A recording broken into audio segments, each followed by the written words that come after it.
আল্লাহ রাসূল সাল্লাল্লাহু আলাইহি ওয়াসাল্লামের একজন সাহাবী সহিহ মুসলিমে এসেছে, সাহাবীর নাম হচ্ছে রাবিআ। কি নাম?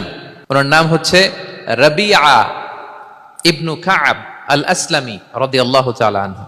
উনি বলেন, কুনতু আবিতু ইনদা রাসূলিল্লাহ, একবার আমি রাত্রিবেলা রাসূল সাল্লাল্লাহু আলাইহি ওয়াসাল্লামের সাথে ছিলাম, কোন এক কারণে রাসূলের সাথে রাত কাটিয়েছি।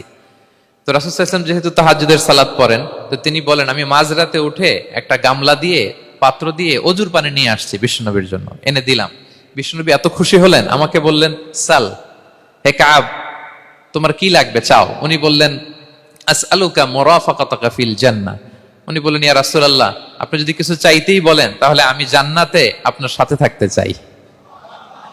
দেখেন কিভাবে ওনারা সুযোগ কাজে লাগাতেন। অজুর পানি নিয়ে আসছে, বিষ্ণুনবী খুশি হয়ে গেলেন, বলেন, তুমি কি চাও?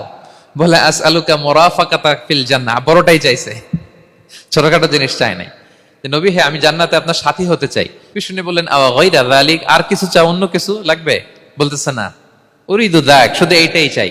তখন বিষ্ণু সাল্লাল্লাহু আলাইহি ওয়াসাল্লাম বললেন, আইন্নি আলা নাফসিকা বিকাসরাতি সুজুদ, এই মর্তবা যদি তুমি চাও তাহলে বেশি বেশি সেজদায় লুটিয়ে থাকো। আলাইকা বিকাসরাতি সুজুদ, বেশি বেশি সেজদা দিও।